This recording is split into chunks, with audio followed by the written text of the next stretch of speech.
Os novos tempos que emergem com a era da regeneração trazem uma nova dinâmica nas atitudes, nos comportamentos. Floresce uma geração nova, dotada de princípios éticos, com expressivos padrões de honestidade e integridade moral. Como Jesus tratou da questão da honestidade e correção do proceder? Que fatos nos evangelhos oferecem ensinamentos sobre isso? O Dr. Fabiano Nunes encontra-se aqui para tratarmos desses ensinos de Jesus à luz da doutrina espírita. Dr. Fabiano, seja bem-vindo ao nosso programa. Eu que agradeço, convite honroso. Fabiano, vamos lá. A ciência médica, psicológica está caminhando a tal ponto que já comprovou que a ética faz bem à saúde, o bom proceder, o equilíbrio emocional. Mas muitas pessoas dizem é difícil você, diante dos desafios da vida, agir com equilíbrio, muitas vezes optar pelas atitudes mais éticas. Como nós podemos fazer isso? Bem, sobretudo a ciência que estuda a alma humana, a psiquiatria, a psicologia, já apresentou ferramentas que nos ensinam a ter uma vida plena, a ter uma vida saudável, emocionalmente, até porque a saúde não é um estado físico necessariamente. Segundo a Organização Mundial de Saúde, é um estado de bem-estar mental, emocional, físico e social. Muito interessante isso. Vamos fazer então um parênteses. Sim. Então a pessoa que está com algum problema orgânico, muitas vezes sério, ela pode ser emocionalmente saudável, equilibrada, está com esse bem-estar emocional, é isso? E ela estará encaixada, enquadrada nos critérios da Organização Mundial de Saúde acerca do estado de rigidez de saúde, que não é necessariamente um estado de ausência de doença.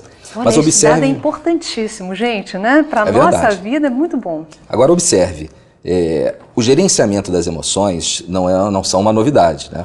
A ciência já aponta a inteligência emocional, as qualidades emocionais, as competências emocionais como os caminhos para se obter esse estado de plenitude, esse estado de rigidez de saúde. A ciência médica ela oferece outra ferramenta, o conhecimento da importância da autorregulação. Perceber os estados emocionais, conhecer esses estados emocionais perturbadores e, principalmente, redirecionar esses impulsos. Então, dentro desse universo das qualidades emocionais, das competências emocionais, a confiabilidade é uma das qualidades que levam o homem à tranquilidade, à felicidade. E o que é a confiabilidade? É buscar elevados padrões de ética, como você mesmo falou, de moral, e manter esse estado de padrão e de ética. É alcançar e sustentar uma perfeita integração entre o eu e o direito do próximo. Muito interessante isso, o amar ao próximo como a si mesmo de forma científica. A importância de valorizar a situação do próximo, entender o contexto e entendamos o próximo, conforme a Organização Mundial de Saúde assevera, como a sociedade, né? Então, é importante nós aprendermos a nos colocar no lugar do outro, o que o outro estaria sentindo. Se eu estivesse no lugar do outro, como eu estaria sentindo aquele problema, é isso? Isso tem correlação direta com a sua felicidade. A minha felicidade só é possível se o outro estiver feliz. Então, para isso, a sociedade estabelece padrões éticos e a religião estabelece os padrões morais. Quando o homem mantém-se confiável, cumpridor desses padrões éticos, desses padrões morais, ele adquire um estado de paz interior que é responsável por produzir todos esses fatores que levam ao bem-estar. E Jesus foi o exemplo máximo de confiabilidade.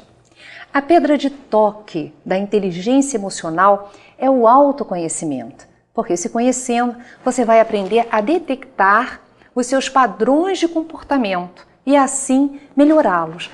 Doutor Fabiano, como é que nós podemos fazer isso? Partir do impulso, conseguir controlar o impulso, se observar e mudar o comportamento.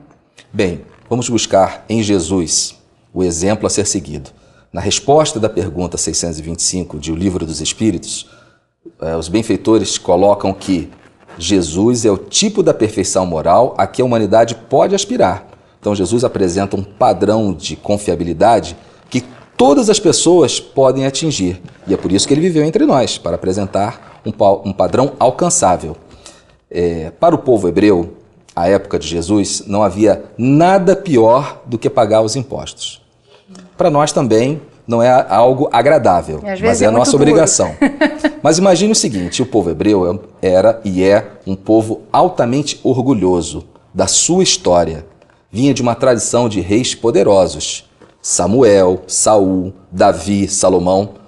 Havia um poderoso reino hebreu. E a época do ministério de Jesus era uma província romana, uma província do Império Romano. Era anexada, era a província da Judéia. Então, para um povo altivo e altaneiro, pagar imposto para um dominador romano era um motivo de grave pesar. Aquilo não era aceito. Ademais, eram impostos exorbitantes, que fazia com que a situação de vida, o bem-estar social, a tensão social fosse extremamente crítica. Então, havia uma sobrecarga de impostos e isso tornava o povo mais pobre, porque esses impostos eram arrecadados e não eram redirecionados em benfeitorias para o povo, eles eram levados para o Império Romano.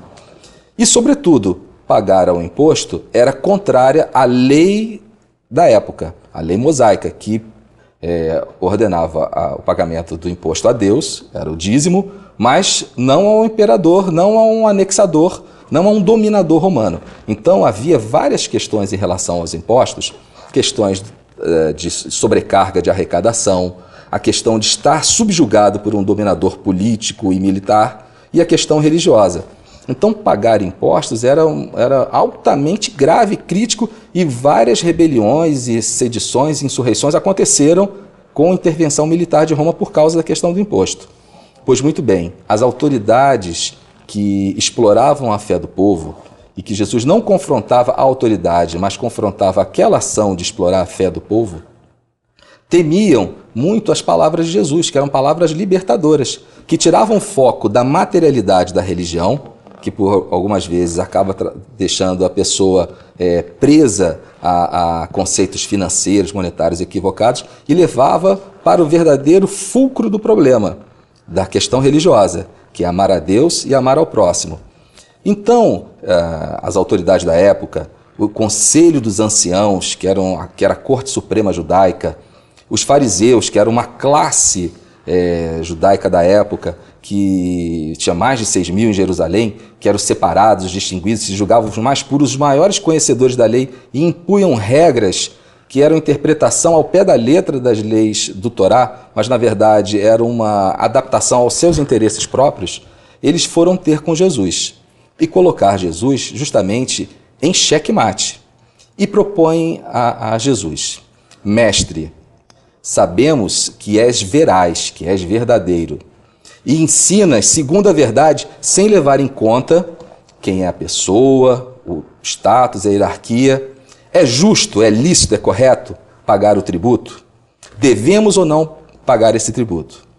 Então, observe que mesmo sendo uma pessoa, mesmo sendo um grupo, esses fariseus, essas autoridades que foram maliciosamente buscar Jesus para colocá-lo numa situação delituosa, mesmo eles reconhecem Jesus uma pessoa de confiança, uma pessoa confiável. Nós sabemos que és verdadeiro e honesto e probo. Então, o padrão de excelência que Jesus apresenta é esse.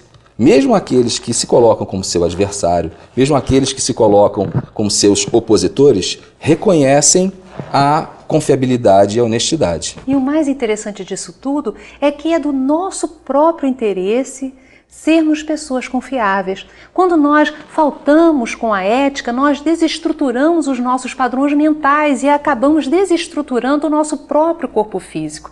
Isso é um dado fantástico. Fundamental. Mas imagine assim, se Jesus tivesse dito, olha, não vamos pagar o imposto, ele estaria sendo frontalmente contrário às leis locais e um subversivo, poderia ser facilmente incriminado com a pena de sedição. Entretanto, quando Jesus é preso e levado a Pilatos, aquelas autoridades religiosas que o levaram a Pilatos, as autoridades do Templo de Jerusalém, disseram que Jesus havia dito ao povo para não pagar o imposto, o que era uma profunda mentira. Mas se Jesus diz, olha, não paguemos esse imposto porque ele é injusto, é uma sobrecarga, não é correto, etc., ele estaria indo frontalmente contra as leis da época.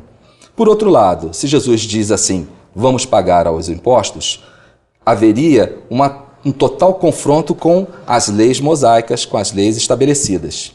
Jesus nunca respondia uma pergunta com uma resposta direta. Ele levava a pessoa a raciocinar, levava a pessoa a meditar, e assim a própria pessoa chegaria às suas conclusões. Então ele pede, me apresente um denário. O denário era uma moedinha romana utilizada para pagar um dia de trabalho.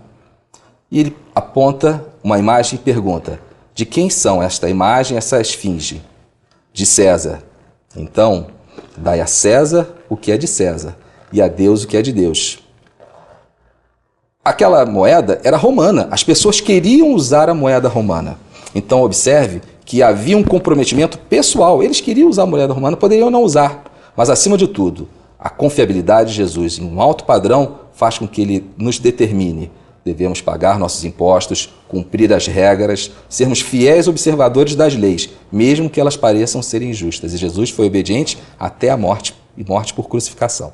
Muito obrigada, Fabiano, Eu que agradeço. pela sua presença no nosso programa. Muito obrigado.